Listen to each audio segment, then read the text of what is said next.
Buenas tardes. En nombre de la División de Estudios de Posgrado e Investigación de la Facultad de Estudios Superiores Zaragoza de la UNAM, les damos la bienvenida a nuestro programa de charlas científicas multidisciplinarias. Hoy vamos a adentrarnos en el fascinante mundo de los productos naturales y su potencial terapéutico, específicamente en el contexto del daño gástrico. En nuestra sociedad actual, el daño gástrico es un problema de salud común que puede ser provocado por factores como el estrés, la mala alimentación, el consumo de ciertos medicamentos y agentes infecciosos. En la búsqueda de soluciones más seguras y efectivas, la investigación ha dirigido su mirada hacia la naturaleza, que ha sido fuente de remedios tradicionales durante siglos. En esta charla exploraremos cómo ciertos productos naturales con propiedades antiinflamatorias y antioxidantes pueden ser una alternativa prometedora para la protección y reparación del tejido gástrico. Analizaremos los mecanismos de acción de estos compuestos, su eficacia comprobada en estudios científicos y cómo podrían integrarse en futuros tratamientos para el manejo del daño gástrico. Acompáñenos a descubrir cómo la naturaleza nos sigue ofreciendo soluciones innovadoras para problemas de salud actuales. Para la plática de hoy nos acompaña la doctora Elizabeth Arlén Pineda Peña. Antes de darle la palabra, me permitiré dar su semblanza. La doctora Elizabeth es médico egresada del Instituto Politécnico Nacional, maestra en biomedicina molecular y el doctorado en biotecnología por parte del Instituto Politécnico Nacional, bajo la asesoría de la doctora Araceli Chávez Piña, cursando estancias en el Centro de Investigación y de Estudios Avanzados del IPN, en el Departamento de Farmacología en el laboratorio del doctor Gilberto Castañeda y en el Departamento de Fisiología en el laboratorio del doctor José Segovia. Derivado de estos estudios, obtuvo la patente número MXA 2016-017-198 y el premio al mejor desempeño académico en ciencias biomédicas del periodo 2012-2013. También realizó una estancia postdoctoral en el Departamento de Farmacia de la Facultad de Química en la Universidad Nacional Autónoma de México, en el laboratorio a cargo del doctor Andrés Navarrete, evaluando las interacciones farmacodinámicas de la combinación de varios compuestos de origen natural. Actualmente se encuentra incorporada como profesor en la carrera de asociado C de tiempo completo en la carrera de médico cirujano en la Facultad de Estudios Superiores Zaragoza de la UNAM. Es miembro del Sistema Nacional de Investigadoras e Investigadoras nivel 1 del Consejo Nacional de Ciencia y Tecnología, CONACYT de México.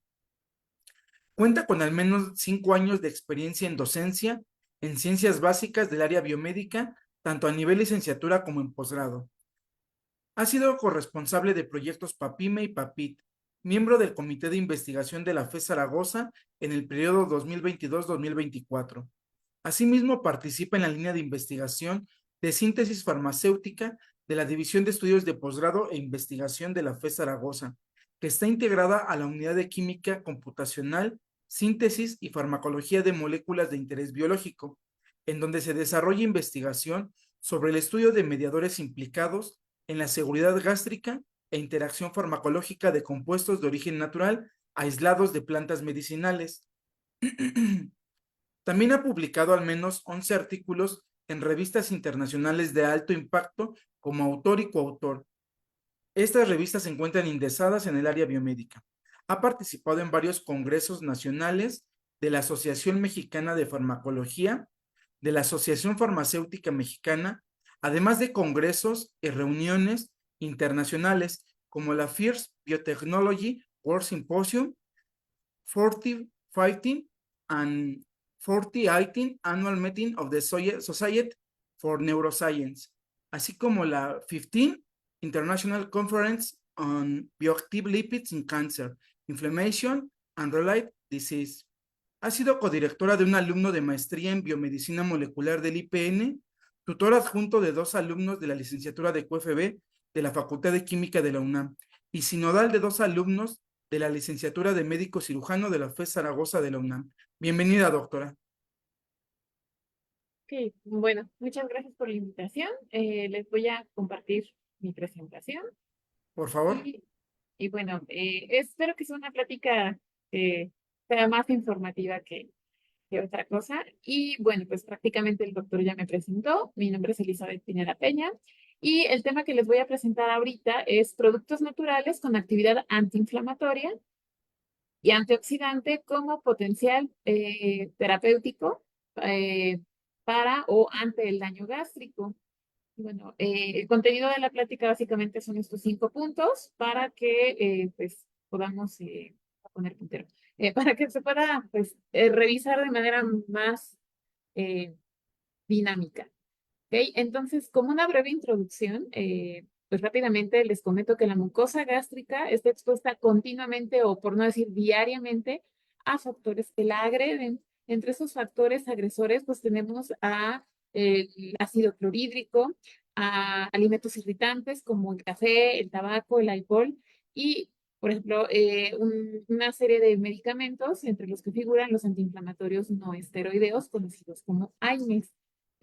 Todos estos factores dañan continuamente a la mucosa. Sin embargo, pues existe una serie de elementos inherentes a la mucosa que se conocen como defensa mucosal, que si los vemos de afuera hacia adentro, pues la capita de moco con el bicarbonato, que son secretados hacia la luz del estómago, pues constituyen una de las primeras defensas encargadas de neutralizar cualquier agente irritante.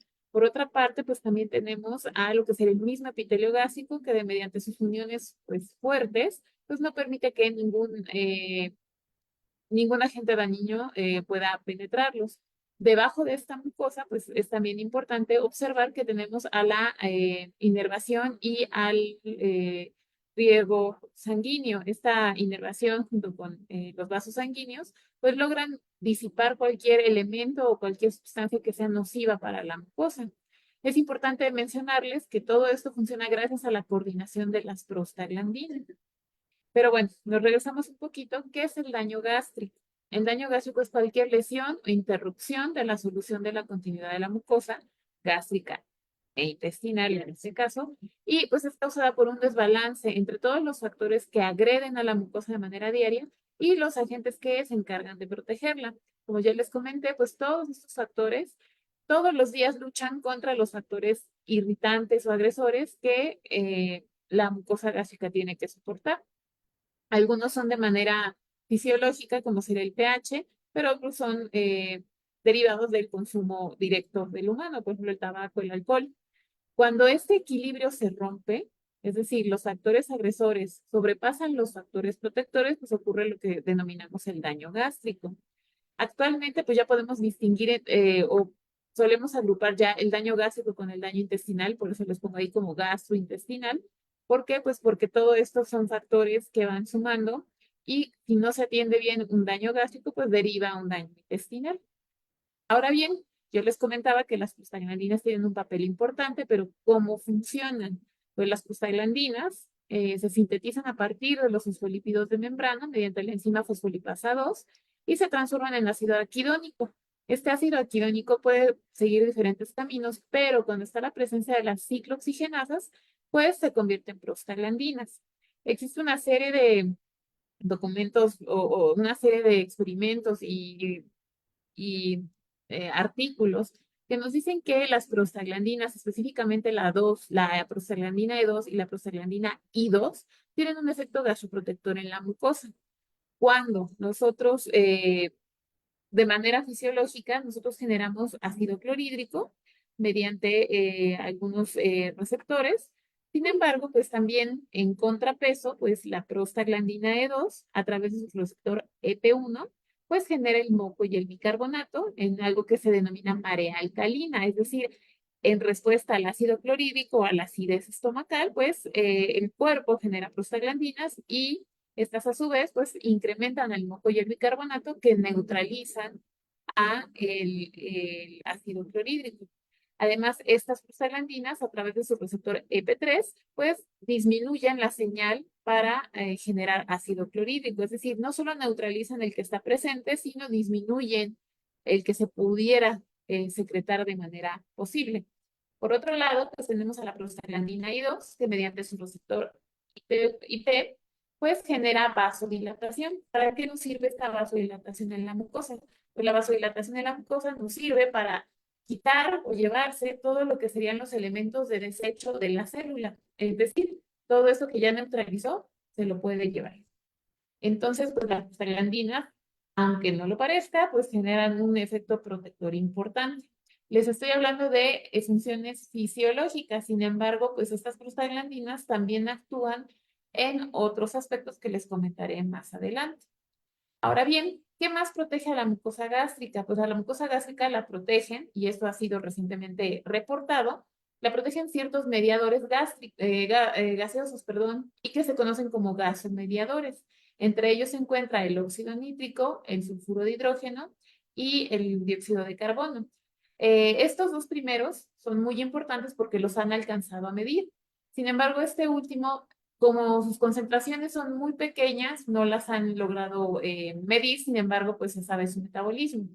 De manera breve, todos ellos, en bajas concentraciones, tienen un papel importante en el control del flujo sanguíneo, la mucosa gástrica, permite relajar los músculos lisos, permite tener un comportamiento antiinflamatorio y un efecto citoprotector, es decir, nos protege a la mucosa.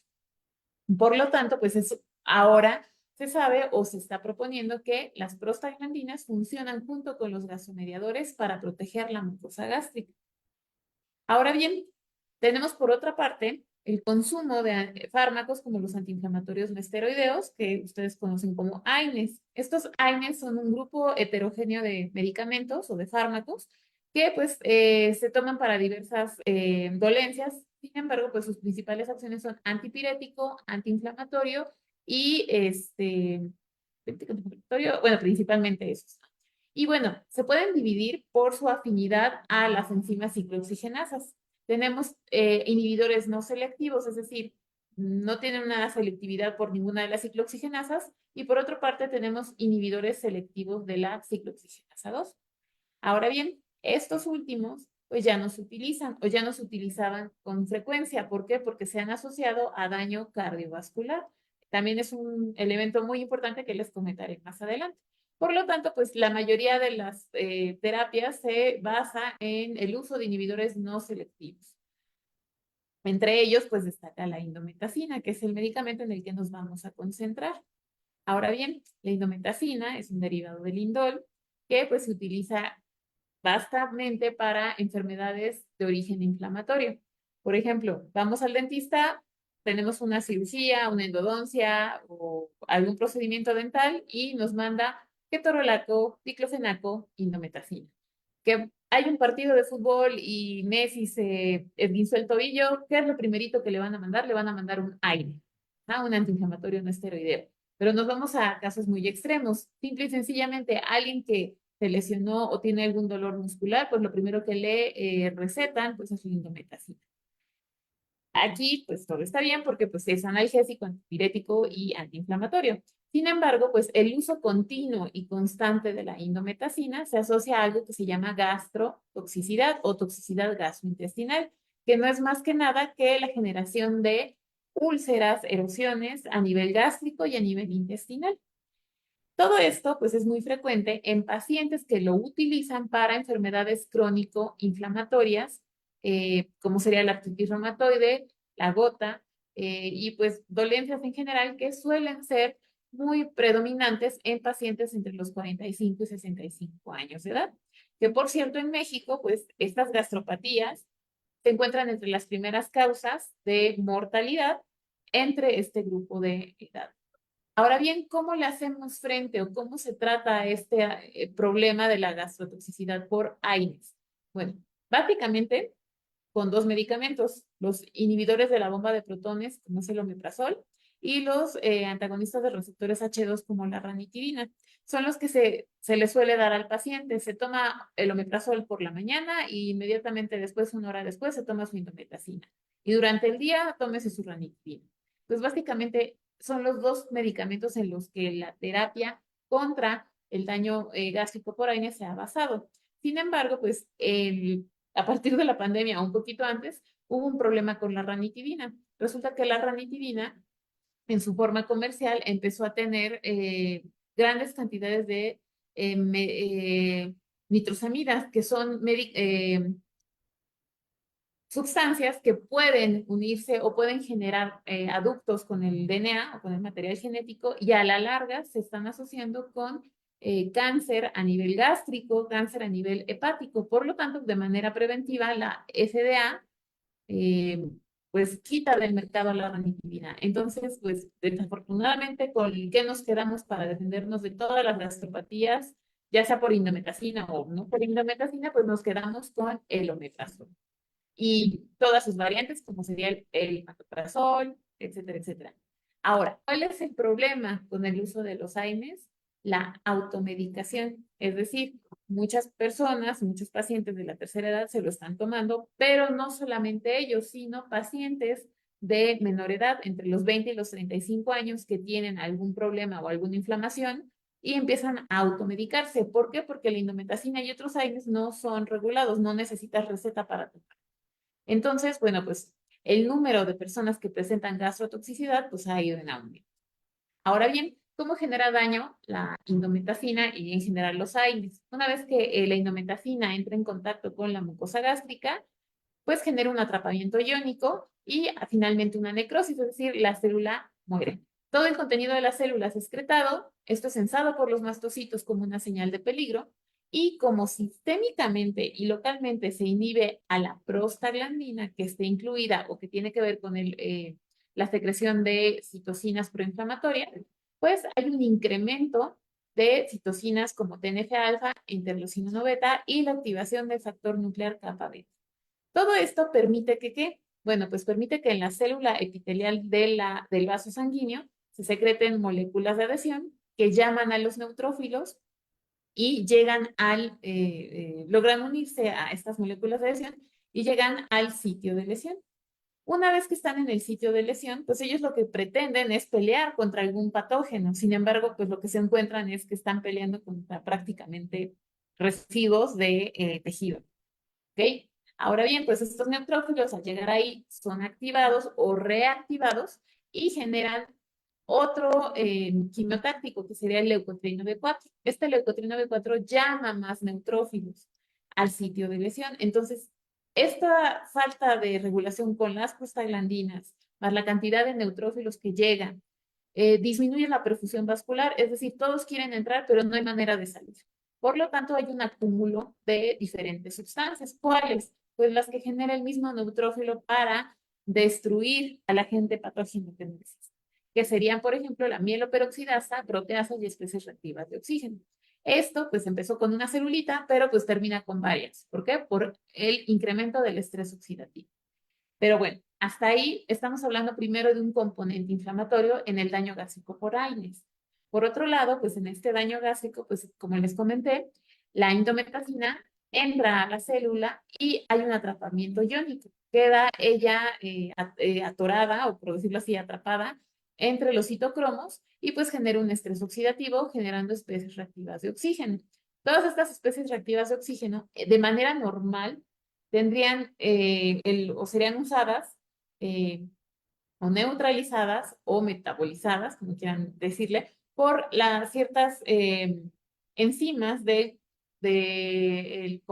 componente antioxidante. Todas ellas transforman por ejemplo, a anión superóxido, a peróxido de hidrógeno, luego a radical hidroxilo, y las van transformando hasta transformarlas prácticamente en agua.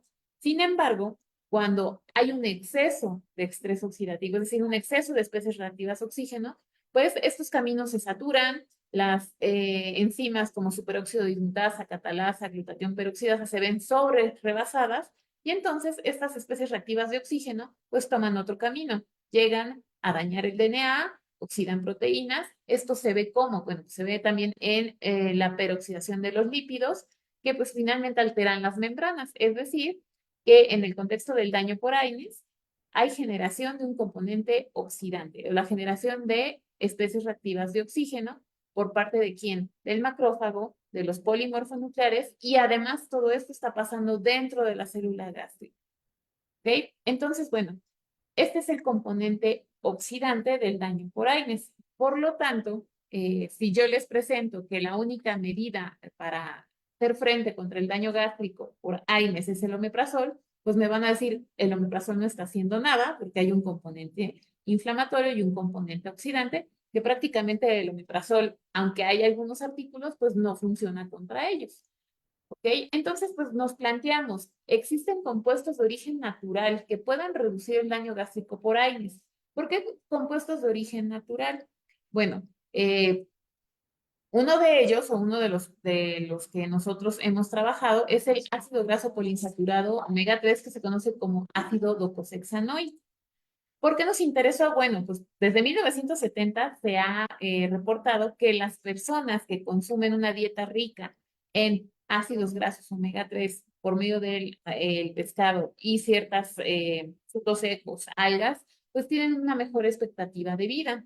Esto, por ejemplo, en países como Japón, como Finlandia y todos los países nórdicos, que consumen pues, grandes cantidades de pescado en forma, por ejemplo, de salmón. Todos ellos pues reportan un efecto anti-envejecimiento, por decirlo así. También tiene, este DHA ha reportado un efecto neuroprotector y un efecto cardioprotector que se juntan y entonces ahora sí ya explicamos por qué tienen una longevidad estas poblaciones.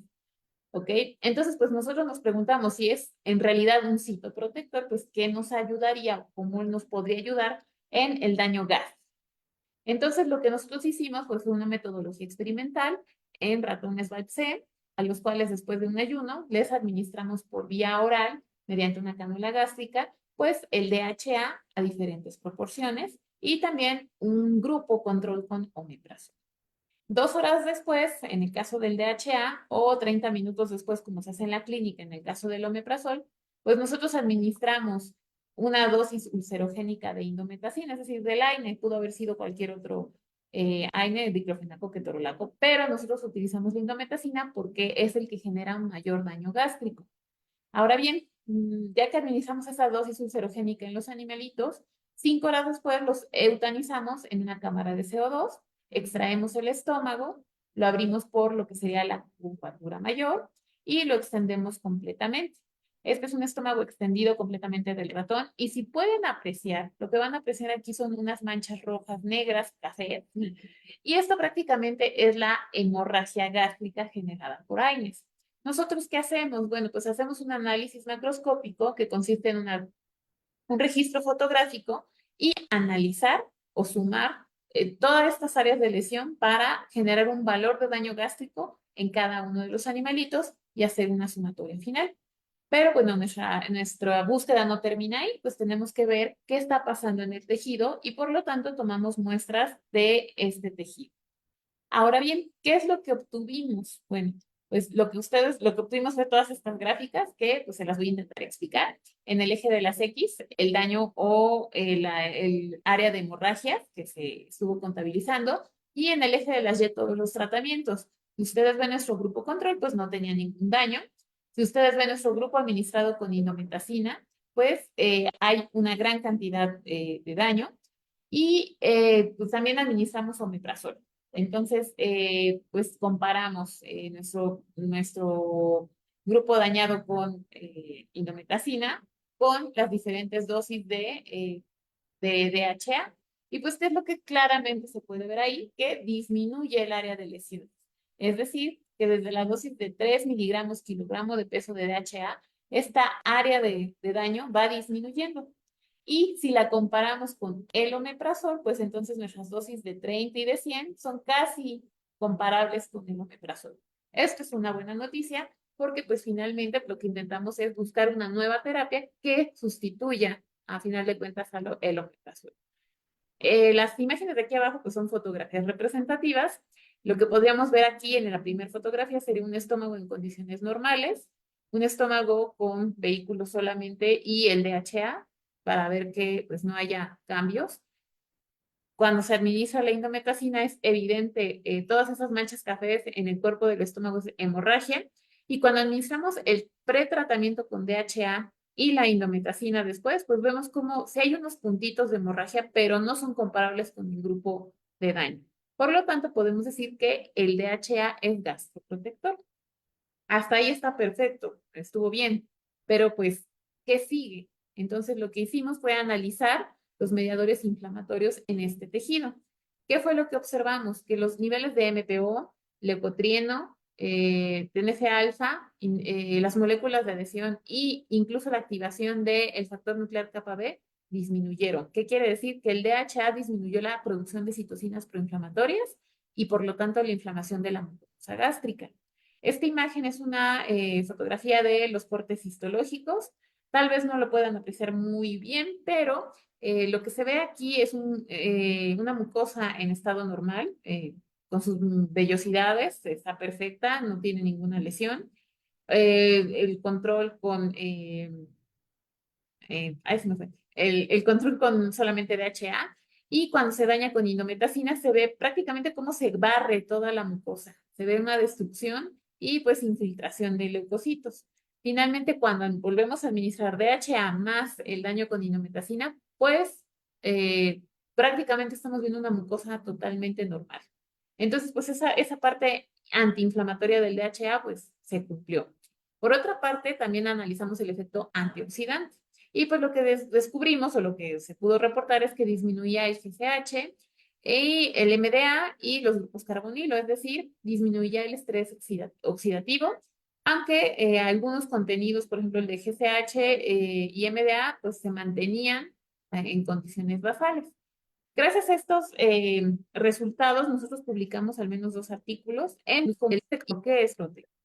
Y bueno, todo esto pues nos permite plantearnos, bueno, ya vimos que el DHA es uno de los tantos compuestos de origen natural que puede ayudarnos contra el daño gástrico por AINES y en algún momento sustituir a omeprazol. Pero bueno, la siguiente pregunta.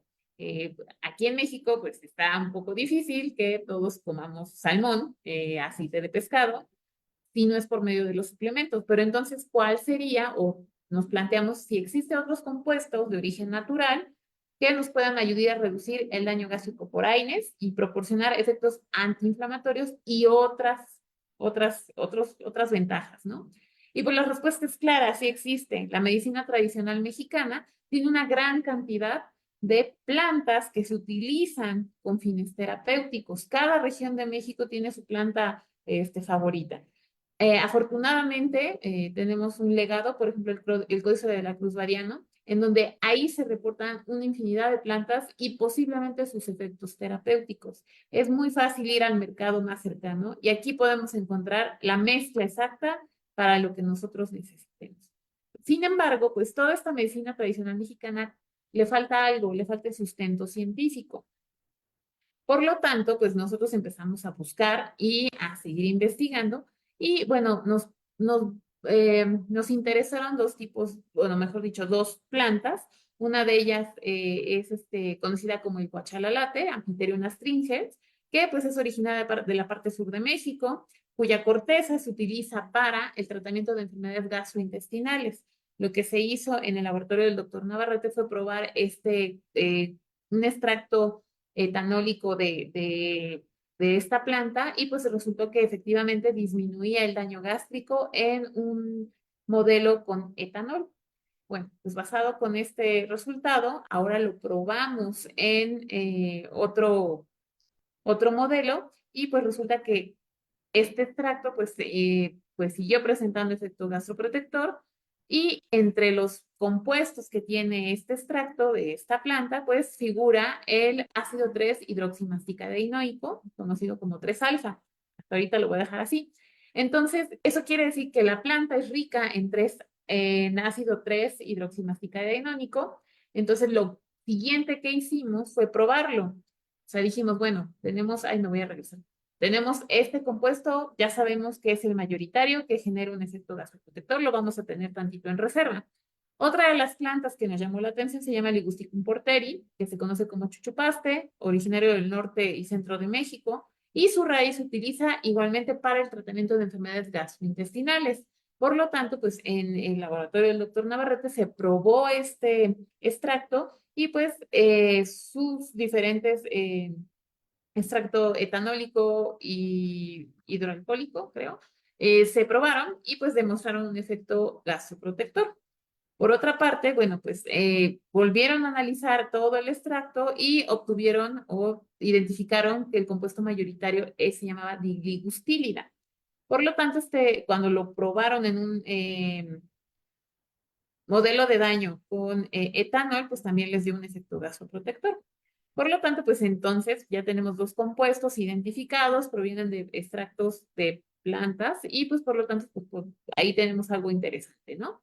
¿Qué es lo que hicimos? Bueno, pues si en el mercado nos pueden vender la combinación de una planta con otra, la tritura, nos la venden y es el remedio que nos van a dar a nosotros, pues si nosotros tenemos ya identificadas dos plantas y sus dos compuestos principales con propiedades gastroprotectoras, pues decidimos pensar qué pasa si las combinamos solamente a estos dos compuestos primordiales o principales de cada una de las plantas.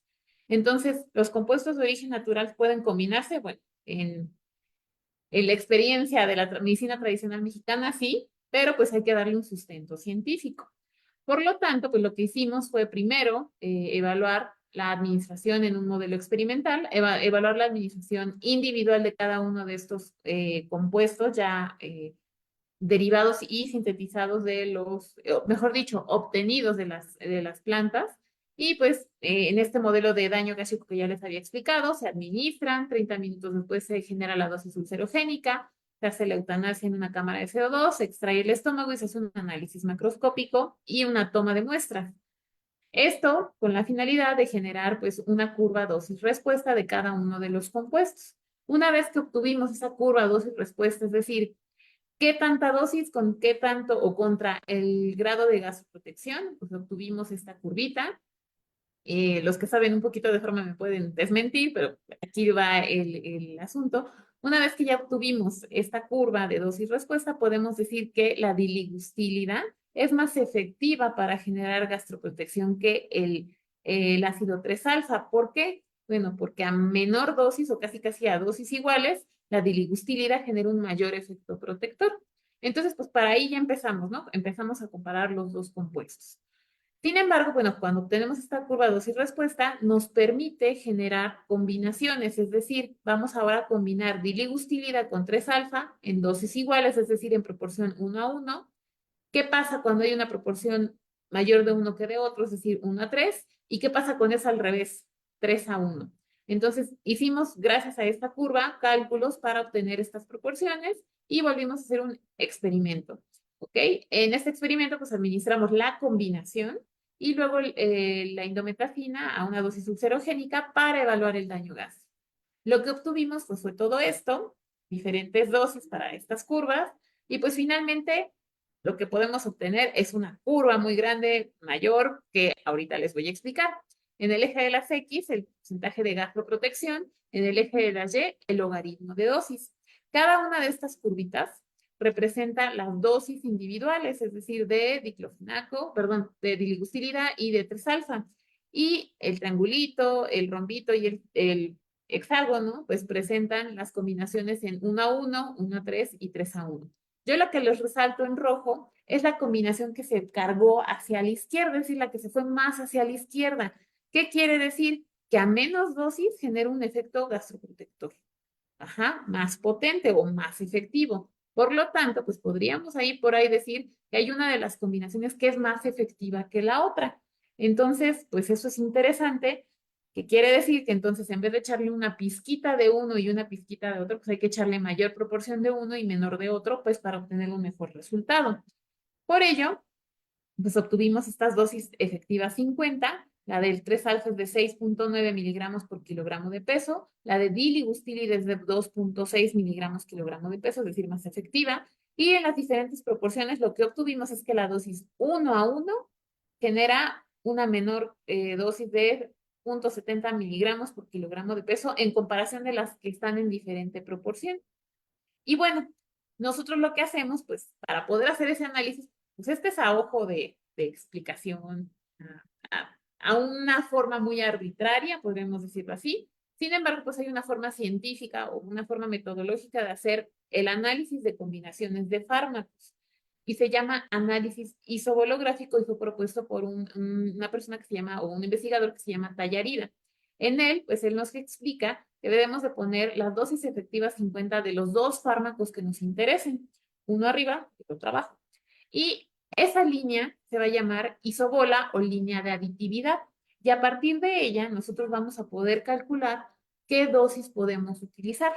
Entonces, en esta línea de aditividad, nosotros podemos calcular las dosis efectivas 50 teóricas, o sea que en teoría, mediante cálculos en papel, nos van a dar la dosis 1:1, la dosis 3:1 y la dosis 1:3.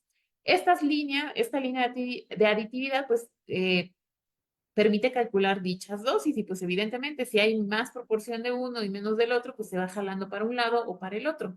Sin embargo, cuando uno hace el experimento, la cosa resulta diferente. Que pues gracias a este análisis isobolográfico, nosotros también graficamos la dosis experimental, es decir, la dosis teórica nos decía que con esa dosis obtendríamos este porcentaje de gasoprotección. Sin embargo, al hacerlo experimentalmente obtuvimos otro valor. Entonces, el análisis isobolográfico nos permite comparar las dosis 50 teóricas contra las dosis experimentales y ver qué tan alejadas caen de la isobola. Entonces, esto fue lo que obtuvimos y se hace un análisis de la magnitud de la interacción. O sea, no es un análisis a ojo, sino es un análisis estadístico.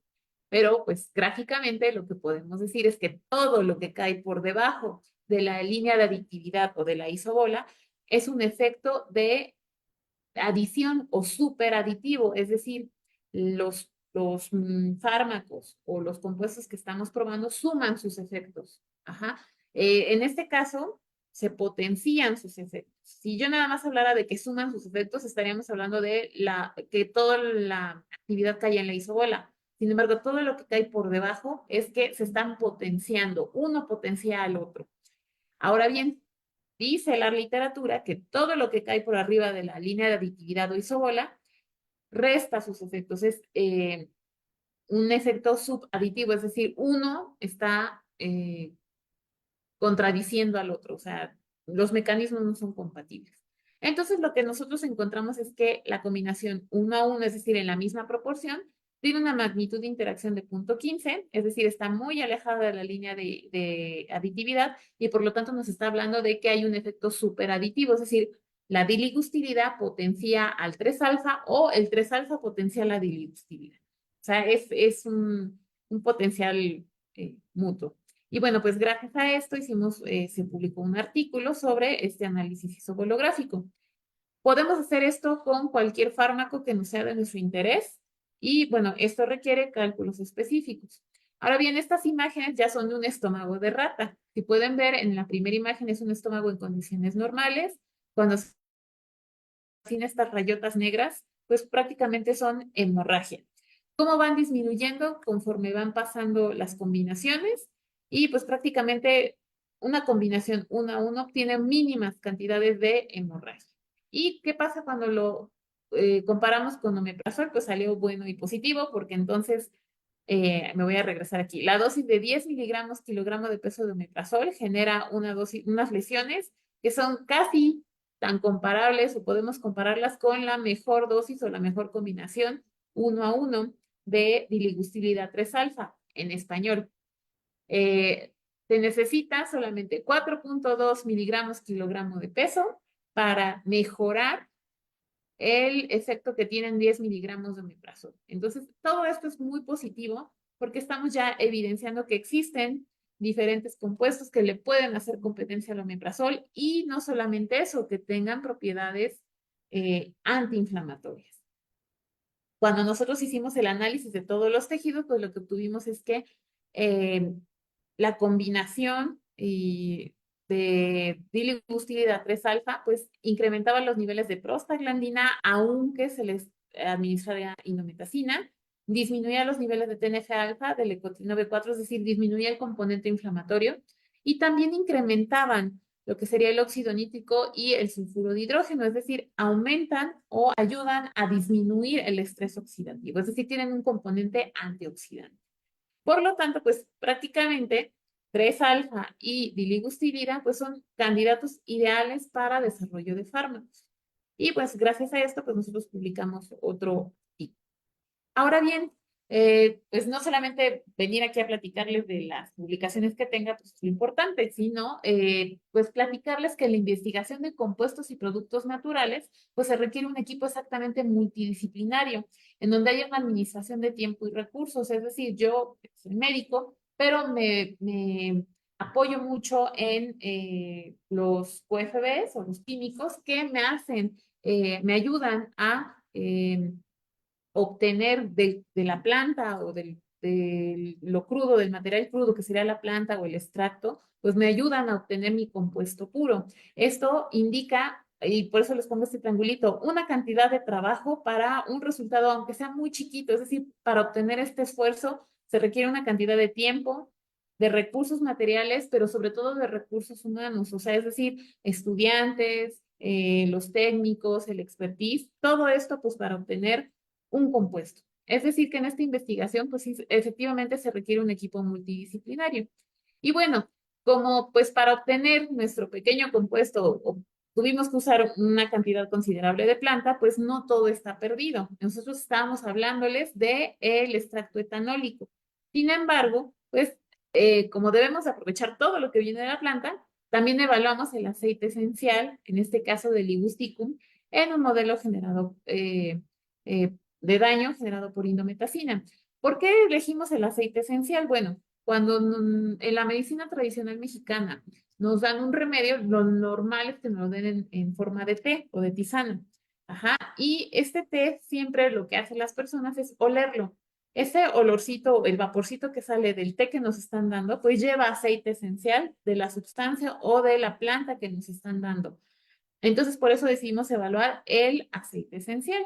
Y bueno, obtuvimos este aceite y lo preparamos en una emulsión, se le administró al modelo murino de daño gástrico, se hizo toda la metodología y evaluamos además los gasomediadores. ¿Qué obtuvimos? Bueno, que el aceite esencial también tiene un efecto gastroprotector y que modifica o ayuda al efecto, por lo pues por gastroprotector. Ahora bien, ¿cuáles serían las posibilidades que tenemos para hacer investigación sobre productos naturales en este camino? Pues son muchas. Podemos escoger la planta que quieran, eh, probar el extracto y el modelo, pero, y más, sin embargo, pues tenemos que ver el impacto que tiene sobre la población de estas plantas.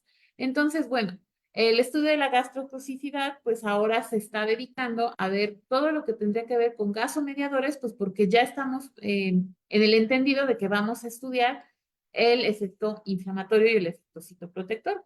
En estos gasomediadores vamos a estar buscando óxido nítrico y sulfuro de hidrógeno, ya que hasta ahorita no hay una manera de poder cuantificar el dióxido de carbono, pues porque es un elemento muy volátil. Por otra parte, no solamente vamos a ver el efecto de la inflamación, sino vamos a buscar cómo se resuelve esta inflamación, es decir, buscar mediadores proresolutivos, ajá, que se dedican a limpiar el proceso inflamatorio o a disminuir o a cambiar ese proceso de inflamatorio a resolutivo. ¿Esto basado en qué? En que tenemos al DHA y que a partir del DHA se ha reportado la síntesis de resolvinas, que son estos mediadores lipídicos que disminuyen, que ayudan a el proceso resolutivo.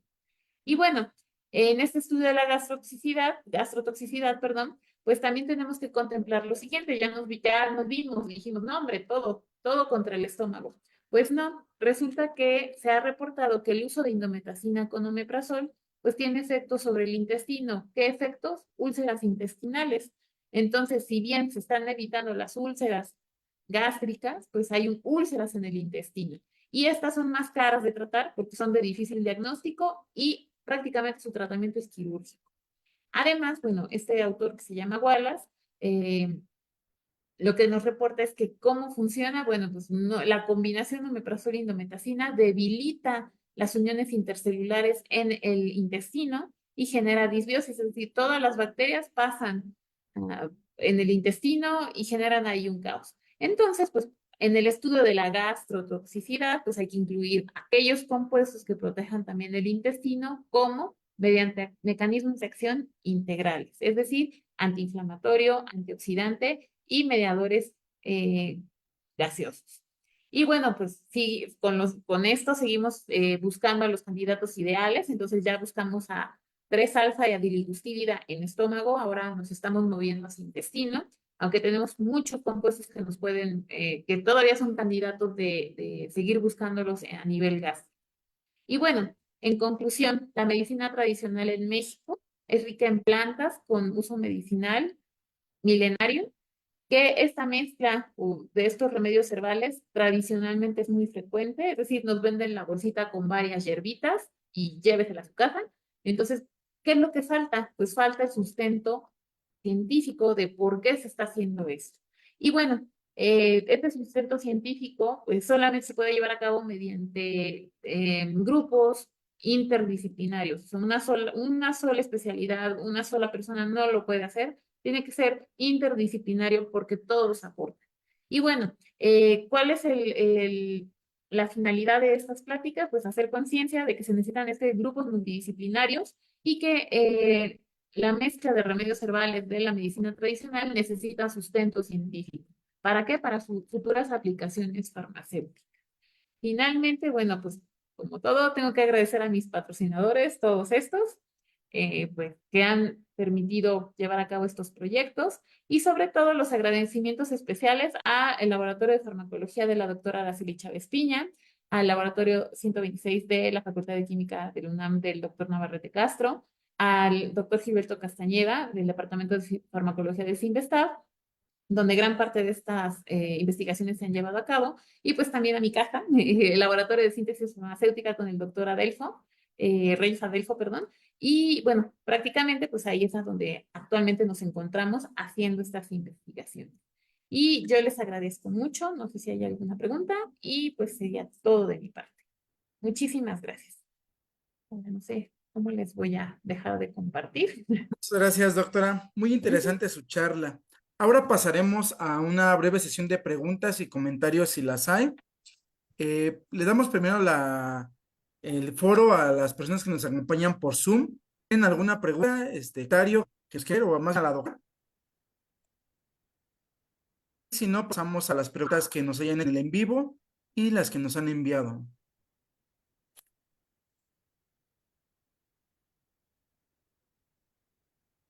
Creo que no hay en vivo. Sí. ¿Perdón? Creo que no hay en el Zoom. Si en el Zoom no hay, nos han hecho llegar algunas preguntas.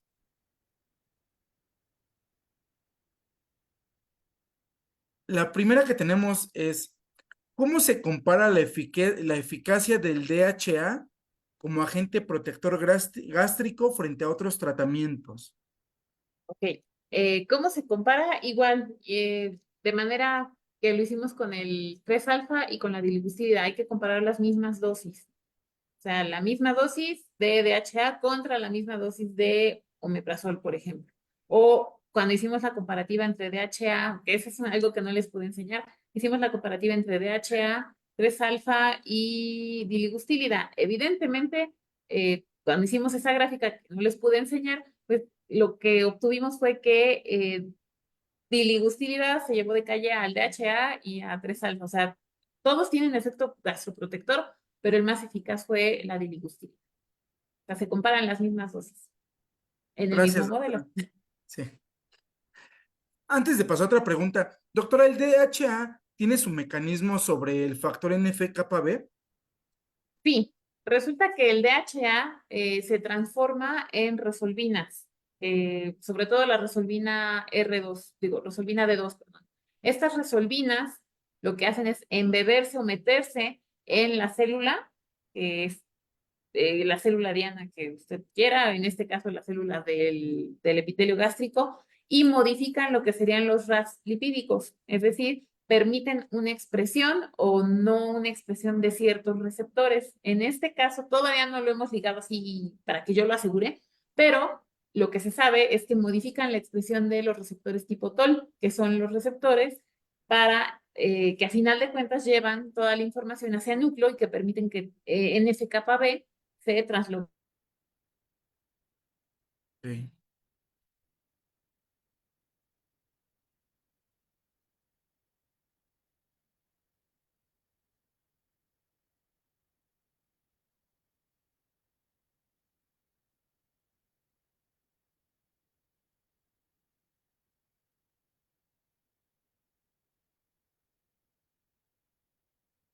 las vías en gastroprotección, o sea, sería DHA, resolvinas, los lipídicos, modifican la expresión de estos receptores y por lo tanto de NF-κB. Ok, muchas gracias, doctora. Mi otra de las preguntas es, ¿qué dosis de DHA son efectivas para proporcionar un efecto protector? Ok, en la rata tuvimos dosis desde 1 hasta 100.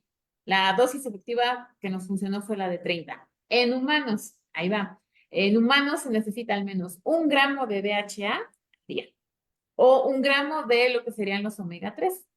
Todavía no se distinguen porque comercialmente no hay una distinción entre DHA y otros omega 3. Entonces, en el humano, nosotros necesitamos al menos 1 gramo diario para tener no solamente el efecto gastroprotector, sino varios beneficios a nivel cerebral, cardiovascular, gástrico. Exactamente. Mire, tenemos un par de preguntas. ¿Nos da tiempo, doctora? Son dos Claro que preguntas sí, más. Ok. Mire, la otra es, ¿la DLG y el MDA pueden revertir el daño gástrico? el MDA. Me imagino que era la diligustida y el otro, el Ah, ya, 3 el alfa. 3 alfa.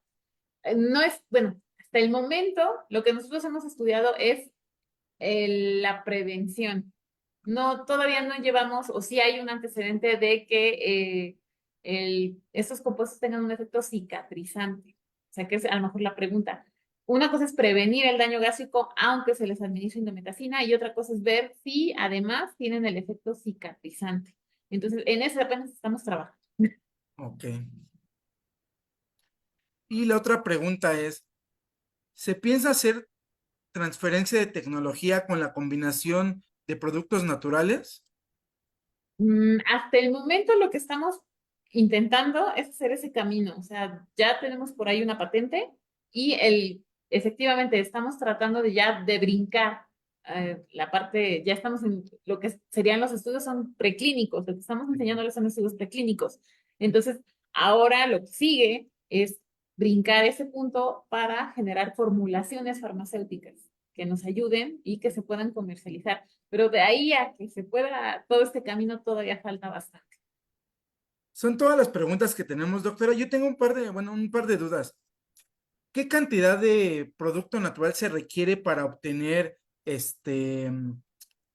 o cuánto se requiere, no sé, de un kilo, no sé, de hojas o de producto natural para obtener cuántos gramos o miligramos de los, de los principios que se requieren? Ok, esta es una buena pregunta para mis alumnos de química, de la Facultad de Química, porque prácticamente ellos fueron los que hicieron esta extracción. Y pues, si más o menos no recuerdo, aproximadamente de 500 miligramos obteníamos un rendimiento como de 35% de la diligustibilidad y no me acuerdo bien del 3 alfa. Pero estos rendimientos eran poquitos porque, pues, como son estudiantes, están haciendo o diseñando el proceso. Yo espero que ya se tenga más controlado y pues que sí aumente ese rendimiento. Y ahora sí, la última pregunta, doctora. De estos compuestos a estas dosis que ustedes tienen, eh, ¿han hecho alguna evaluación toxicológica? Sí, la hicieron con el efecto cicatrizante en otro modelo y afortunadamente se requieren dosis muy altas para la toxicidad. O sea, podemos decir que hasta ahorita dan resultados seguros los compuestos. Ok, doctora, son todas las preguntas que tenemos. Igual si quiere dejarnos sus medios de contacto, mencionarlos por si a alguien le interesa contactarla, por favor. Bueno, prácticamente ay, no sé qué hice. Bueno, pues prácticamente yo me encuentro en el laboratorio de síntesis farmacéutica de la UMIES, aquí de la FES Zaragoza. Estoy en el laboratorio 4 de la planta alta, o sea, de la planta del medio. Y pues mi correo a donde me pueden escribir es arlen.pineda@gmail.com. Y pues prácticamente pues, sería eso. Me pueden buscar, me pueden contactar y pues aquí está. Muchas gracias, doctora. Nuevamente les agradecemos su presencia e interés en nombre de la División de Estudios de Posgrado e Investigación de la FES Zaragoza y los organizadores. La doctora Raquel Retana Ugalde, el doctor David Naum Espinosa, organista, la QFB Blanca Estela Torres Cabrera y su servidor Juan Andrés Alvarado Salazar. Los esperamos en nuestra siguiente charla científica. Muchas gracias, doctora, y a todos nos Gracias.